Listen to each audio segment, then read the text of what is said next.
You want to know the trick, the one thing that flips a switch in her mind and makes her crave you emotionally, mentally, even physically.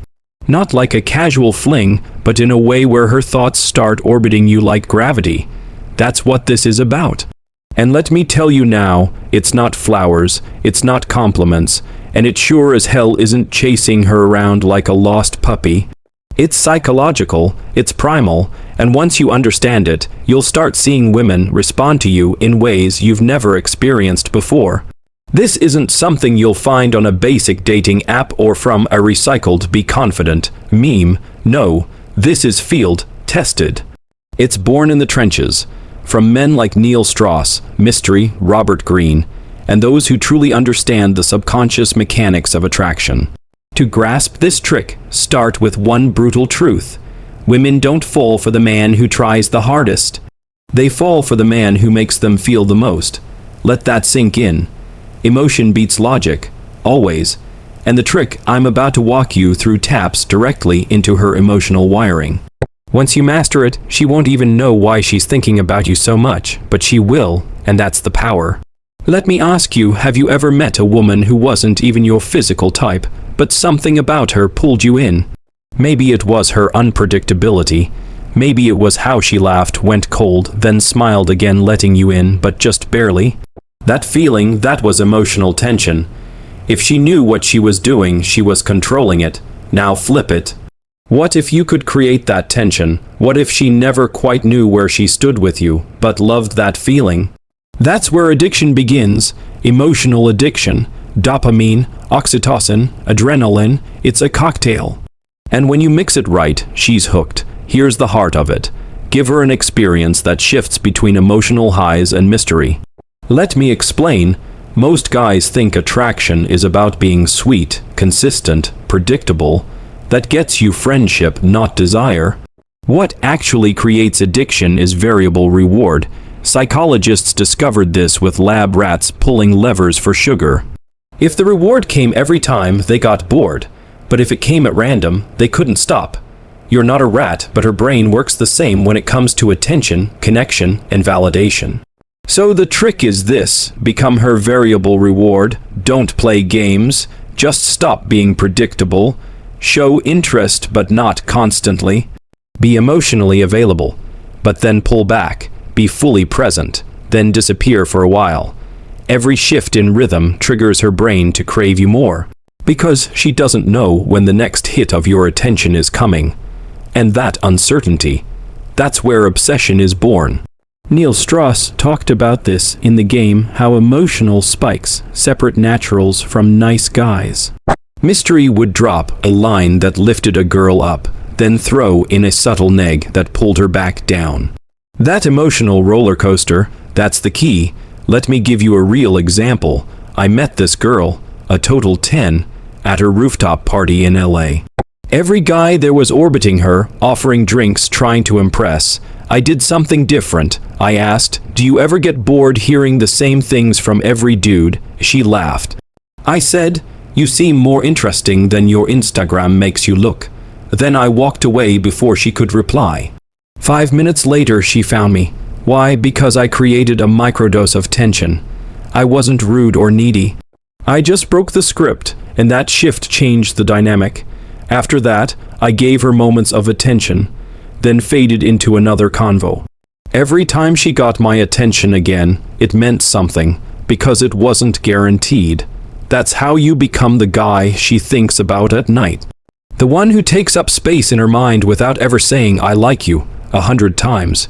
You become emotionally unpredictable, but always magnetic. Women are addicted to the chase of something they almost have, but not quite. They'll never say it, but it's the tension they crave more than the outcome.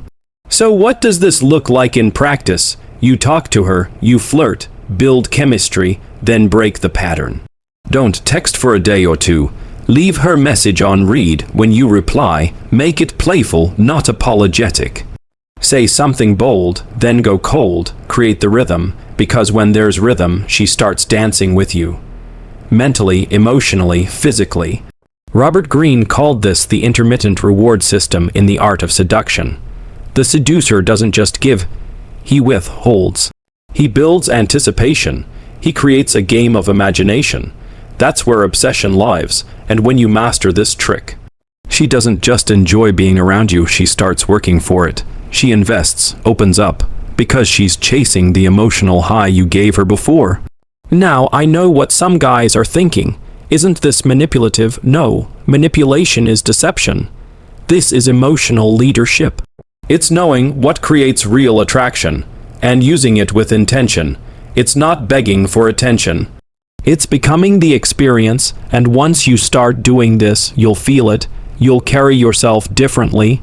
You'll stop waiting on replies and instead become the one she's waiting on. That's the shift. And once you feel it, you'll never go back. Because now, you're not just trying to win her. You're triggering her imagination. That's real power. Because the moment she starts imagining being around you, talking to you, feeling your presence again, she's already halfway hooked. The mind fills in blanks, and those blanks are more powerful than anything you could say. Here's where most guys kill it. They rush, they push. They need confirmation, validation, closure. That kills the mystery. Attraction lives in the unknown, in the maybe, in the silence after the spark. You say something intriguing and stop. No explanation. You feed her imagination, not her ego. One of Neil Strauss' key discoveries in Rules of the Game was this: women don't respond to how much you validate them, but how you make them feel about themselves around you. If they feel more alive, more curious, more feminine in your presence, that emotional imprint becomes desire. So don't ask, how do I make her like me? Ask, what experience am I giving her? Because the guy who gives her a flat, safe, predictable experience, forgotten in hours, but the one who makes her feel like she's in a movie, unforgettable. There's a moment every seducer knows. A glance, a sentence that hits deeper than words. Maybe it's, "You're trouble, aren't you?" Or, "I get the feeling you don't show this side to just anyone." You're not saying it to impress. You're planting a thought, and thoughts grow in silence. This works best when it's layered with your energy. Your body says, "I'm not here to impress.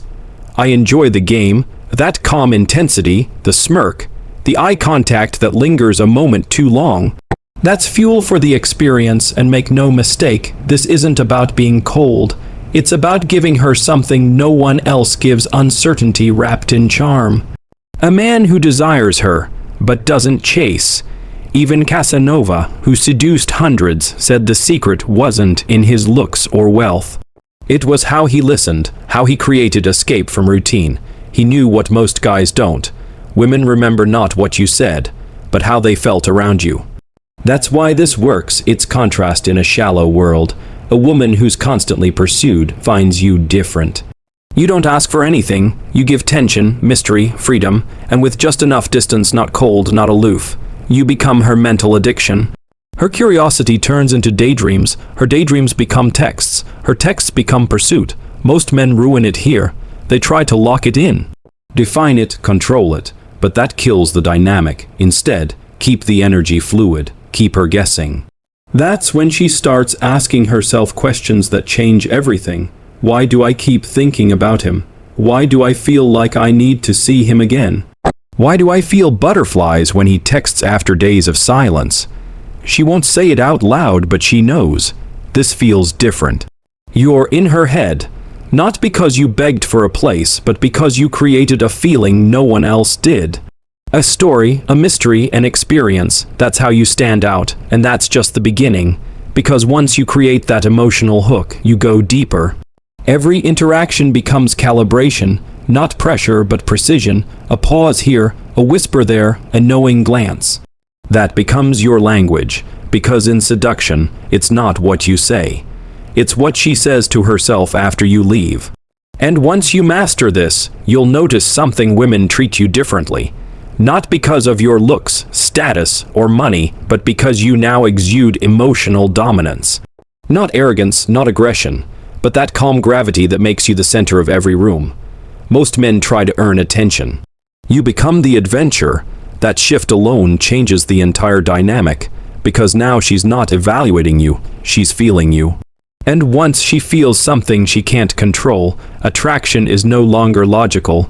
There's a moment, subtle, silent, where she realizes every time you show up, you shift the air. Not by being loud, not by trying, but by being that unpredictability. That's the drug, that's what makes her addicted. And when you learn how to withhold just enough, not to manipulate, but to keep the air electric, that's when you master seduction. Because seduction isn't loud, it's sharp, timed, present, a pause that lingers, a smirk that suggests. A compliment wrapped in challenge. You're dangerous when you smile like that. One sentence, 10 emotions. And suddenly, she's wondering when you'll show up again, because you've become the interruption to her emotional routine. You're not just a man, you're an experience, and the beauty is, you're not trying to be, you just are. You've become the seducer, not the pleaser, not the predator, but the man who knows what she feels matters more than anything you could ever say. And if you've read this far, you already know this isn't about tactics, it's about transformation. Make this your rhythm. Your energy, your mindset, and everything changes. Now tell me, what part of this hit you hardest? What are you going to apply today? Have you ever done this without realizing it worked? Drop your thoughts below. I read every word.